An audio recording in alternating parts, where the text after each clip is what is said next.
Tonight I'll be hosting our new series of Drunk History, where we interview high schoolers about what they're doing in their history classes. To kick it all off, we'll have today's guest talk about the US's entry into World War I. So sit back, relax, and enjoy our first edition of Late Night History. Also, Mom, Dad, if you're watching this, don't. Let me get my notes out. Oh gosh. And then, then I can start. I like your pajamas, by the way. They say sweet. I think that's kind of sweet.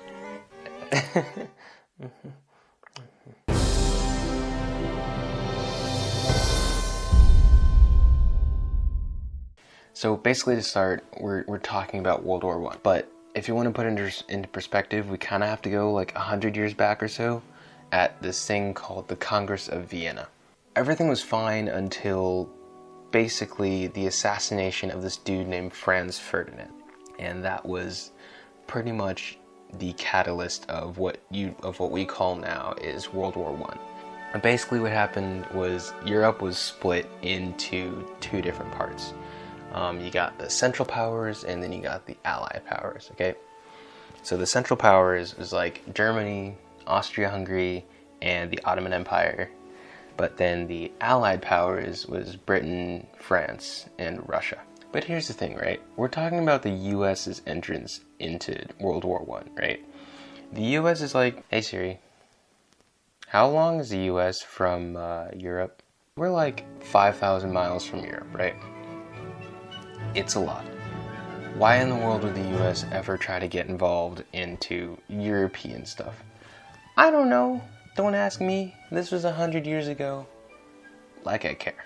So this dude named Woodrow Wilson, his inauguration was in 1913. And the US, this was like early 1900s, so they were kind of getting out of a recession.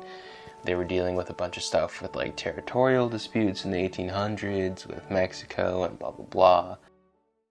And so now it's 1914, Woodrow Wilson and the entirety of America just hears that Europe is going to war, right? This is not good.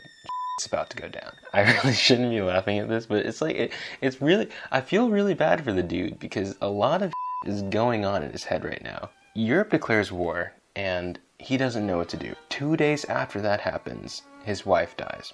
He is going through some right now. Dude is probably really depressed. I have no idea. The American people are really confused and not happy.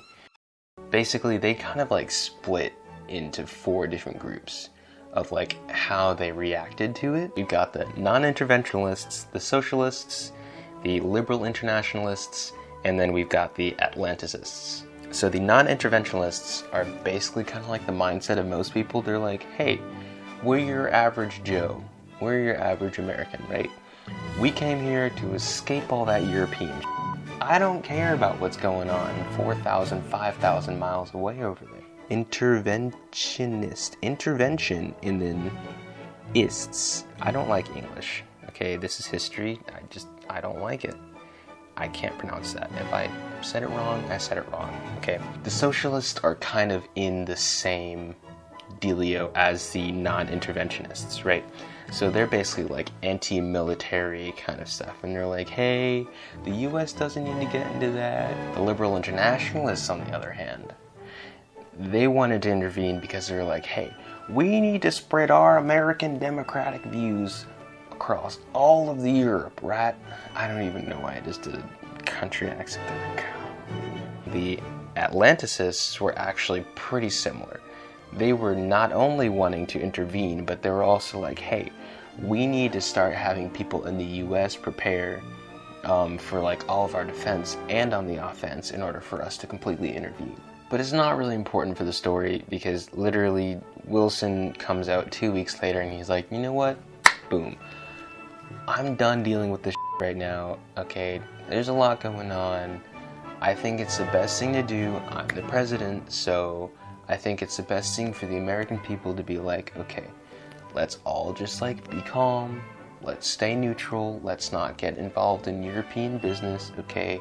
That's their problem. Let's stay calm. So, for the most part, that mindset was working well for him. They didn't really think that it was going to last more than maybe a year or so, but the war doesn't end. So what does America do? They're not really doing too hot right now. They're dealing with a bunch of with Mexico. So they're like, hey, you know what? We need to start trading with Europe. We're not doing too hot with our finances, so we need to move ahead. So they start trading with a bunch of European countries, right? But here's the catch. They're like, well, we're going to trade with a bunch of European countries, but we're going to like not so directly, kind of indirectly side with the Allied powers because we're like trading with them more than the Central Powers because we kind of like them more, but we're not really going to say that. So, yeah. There were a couple things that kind of were the big catalysts for the US actually entering World War I. One of the biggest is a story of a British ocean liner. It was basically this big boat called the Lusitania that was torpedoed by German U-boats. A couple other thousand people died, but we don't care about them. We only care about the Americans, okay? 128 not random, but like 128 Americans died, okay? So the US is like, what the f***, Germany? What you doing? And then Germany's like, we're sorry. We're not really sorry, but we're sorry. So I just want to point out two important terms, restricted and unrestricted submarine warfare. What America wanted was restricted submarine warfare, and what the Central Powers wanted was unrestricted submarine warfare. Unrestricted submarine warfare is basically just like, we don't care who you are. If you're a boat, we're gonna shoot. We're gonna torpedo. It doesn't matter. Restricted is like, hey, you know what? We're in these waters right now. If it's America, you guys can slide. It's okay. You can pass. You're good.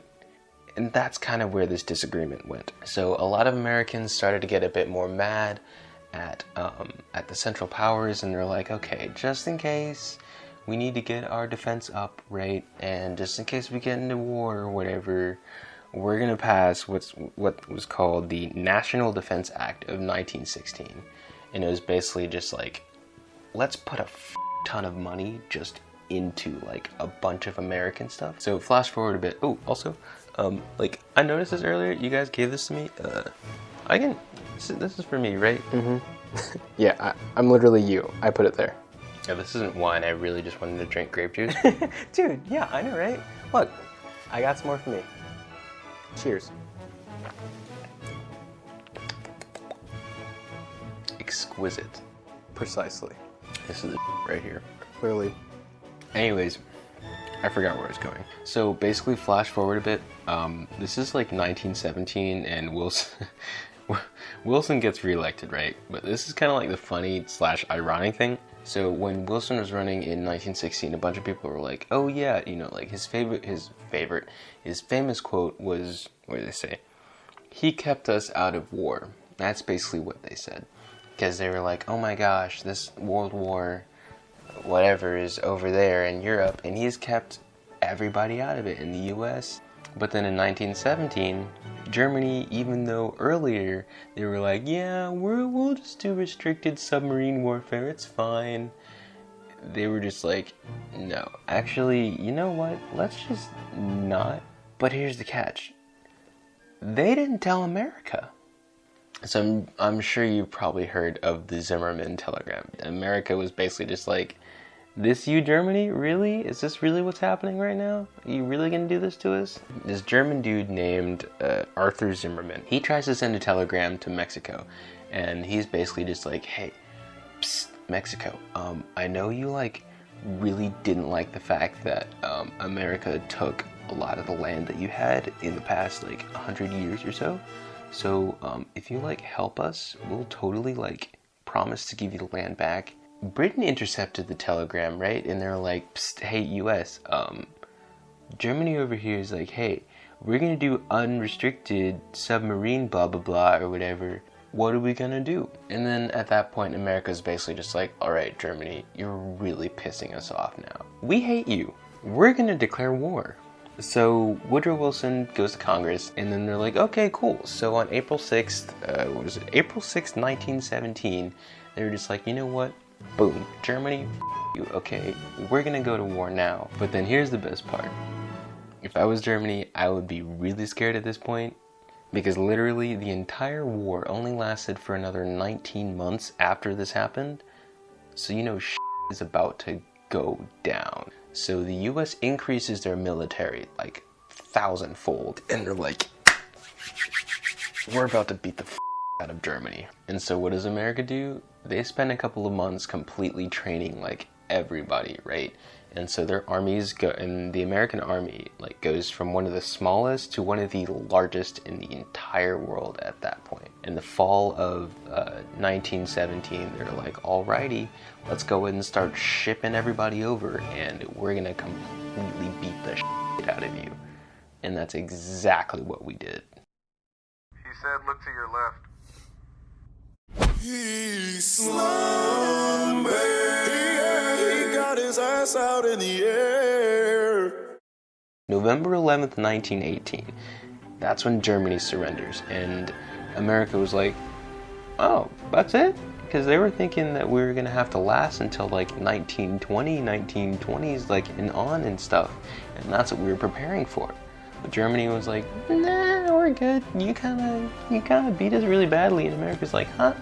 Okay, that's what you get, okay? And so, yeah, that's basically how America positioned themselves as like one of the world's largest military and world powers. I just finished filming. It was like 2 days worth of stuff. It was so much, but I'm gonna get it. And you know what's even better than that? This juice, okay? I already know. It's like some Aldi brand juice. I swear, they literally put crack in this stuff, okay? Austrian Hungary. Austria-Hungary. Okay, so Google says it's an autonomous region.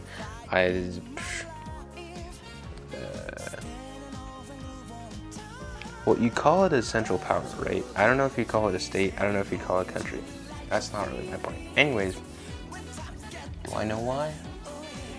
Not really, but that's just kind of how they thought. Okay, they were kind of radical about it. I don't really care. This happened. It's history. It's cool to know. But it's not really important for the story, because you'll see why. Because, okay, I got really excited explaining this, so I'm not really sure how good I did, but I gotta record the other part. I don't know what to do.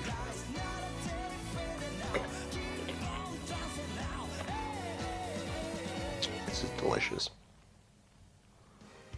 I like never have grape juice. So this is awesome. So we'll see how that goes. No, it's too many pillows. How do people have this many pillows? I don't understand. Why does everybody have this many pillows? I genuinely don't understand. Like, I've seen people that are like, I don't trust people with only one pillow. Like, who? In my bedroom, I literally just have one pillow and that's it. I don't understand why people need 7 different pillows. I have no idea why I need to do all this math right now. It's like a Saturday afternoon and spring break is almost over. But you like the setup they made in the back? You probably can't see any of it. But I spent like 5 to 10 minutes on that. Really? No, 5 minutes. I also don't understand why we have the ACT book too, because now I have to study for more ACT stuff. This is not wine, this is grape juice. It's because I'm imitating drunk history.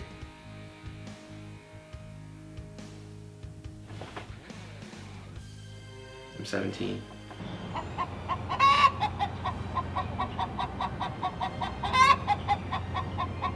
What are we gonna do? That was good.